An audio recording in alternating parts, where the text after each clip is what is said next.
But we begin this hour with a deadlock in peace talks between the United States and Iran. Overnight, Vice President J.D. Vance and the U.S. delegation up and left from Pakistan after more than 21 hours of trilateral negotiations. Vance said that no agreement has been reached, and they left the Iranians with its, quote, final and best offer, adding that we will have to wait and see whether Iran accepts it. Last night, before the talks even ended, Trump seemed to prematurely declare victory regardless of the outcome. We'll see what happens. Look, regardless, we win. Regardless what happens, we win. We've totally defeated that country. And so let's see what happens. Maybe they make a deal, maybe they don't. Maybe they make a deal, maybe they don't. Who cares, I guess? Head-scratching statements like that are just the latest example of the confusion and havoc Trump continues to cause on the world stage. As the New York Times points out, over the past 6 weeks, countries across Europe and the globe have felt powerless, quote, as they watch Trump wage a war that has rattled their economies, their energy supplies, their domestic politics, and their relationships with the world's preeminent superpower. This comes amid reports that Trump is weighing whether to remove some U.S. troops from Europe after expressing frustration that NATO allies have failed to help secure the Strait of Hormuz and have not supported his fever dream of seizing Greenland. Remember that? That's according to a senior White House official. Joining us now, Chrystia Freeland, former Deputy Prime Minister and Minister of Finance of Canada. Thank you so much for coming and coming on set. I am delighted to be here with you. There's a lot to get into, but I kind of want to start with something that the head of the IMF said this week, which that even in the best case scenario, there's a permanent hit to global living standards. That feels like a five-alarm fire, right? It feels like there's like when she's saying something like that, it feels like at the end of the day, we are the globe, because there's a global economy happening here, all going to be dealing with the decisions that happen between Israel, the United States, and Iran. I think you are absolutely right, Eugene. And what I worry about is that people are still underestimating the economic impact. And really, it's a triple whammy. It is an inflation shock because of the energy price, but it is also a growth shock. So inflation up, growth down, and it is happening at a time when the capacity to deal with these shocks is really limited. Partly because countries have just gotten through COVID and they've spent a lot of money, and partly because, as you may have noticed, the world isn't really getting along. Right. So it's, I was finance minister during COVID, and that was a huge crisis. But the benefit we had is we worked together, we were aligned, and the other benefit was it was clear what you needed to do. Right? You shut down the economy because of COVID, and so governments needed to spend money to support lives and livelihoods. Right now, it's so much more of a challenge because inflation is high, but the economy is weakened, and so it's a real double whammy. The last time it happened, you had stagflation. Yeah. This was not pretty. And Iran is a choice, whereas COVID happened to us. It's a little bit, and that's the big difference. No, that is the central point. Yeah. And you say it happened to us, and I know it did. I know it wasn't your decision. But think about it from the perspective of the other countries. The rest of the world is saying, wow, so I'm being hit by inflation and high energy prices and high food prices and fertilizer, and my economy is slowing down. And why? And he didn't even bother to talk to us. Why did this have to happen? Yeah. So, Minister Freeland, let's talk about what you said before about the nations you worked together. On April 2nd, the French President Macron said, and the headline is Macron snaps back at Trump, and he said, when we're serious, we don't say the opposite of what we said the day before, Macron said during a visit to South Korea. Then on Thursday, the British Prime Minister said this.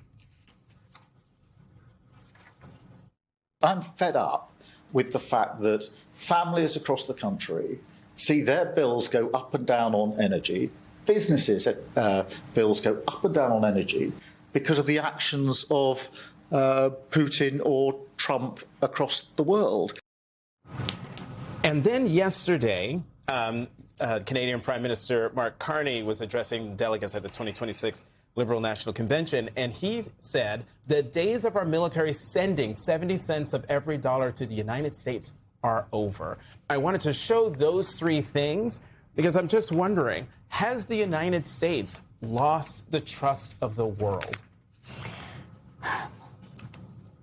Here is the irony and the paradox. Speaking, in the first instance, those three countries you cited, that's not just the world, that's America's closest friends and allies in the world. Countries that have been shoulder to shoulder with the United States.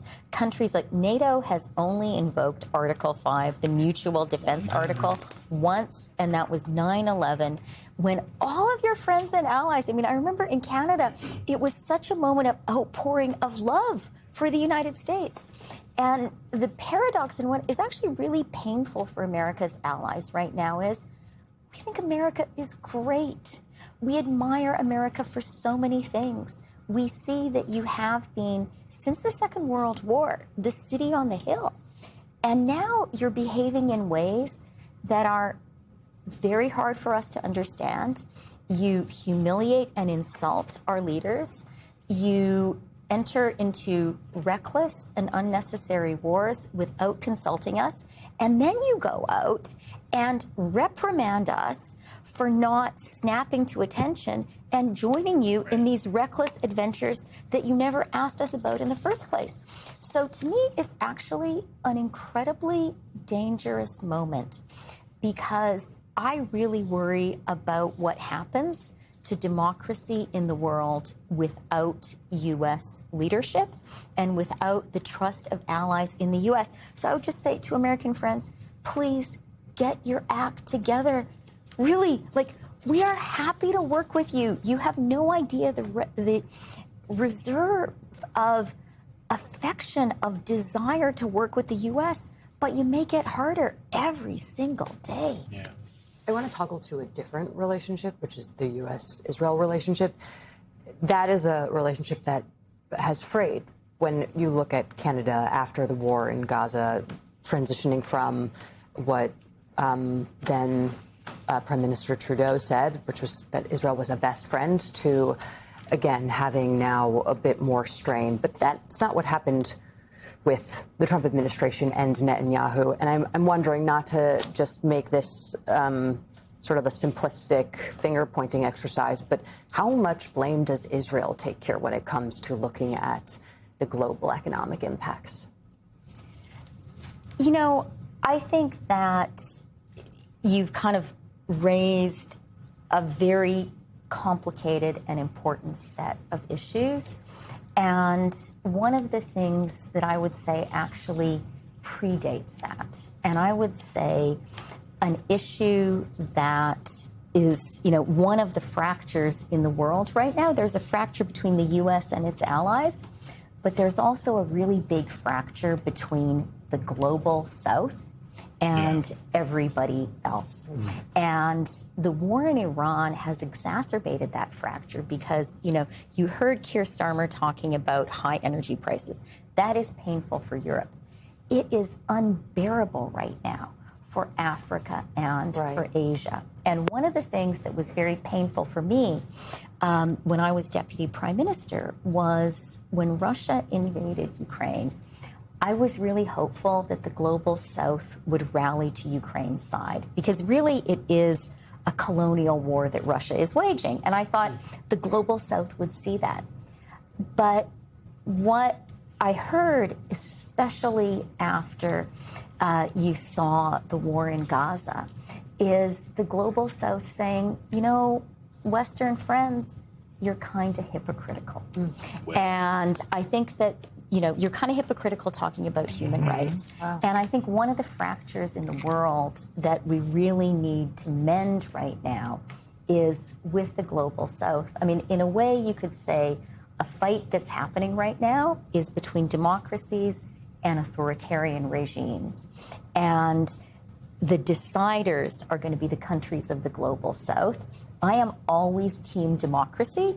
But I think right now, if you're in an African country, if you're in an Asian country where you're being hit by high fuel prices, by high food prices, and you're saying, wow, whose fault is this?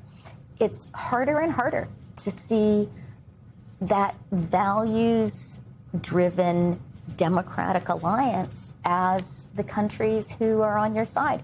And I think that is a tragedy. Yeah, changing whether or not people still see the U.S. as a benevolent superpower. Or democracy. Former Deputy Prime Minister of Canada.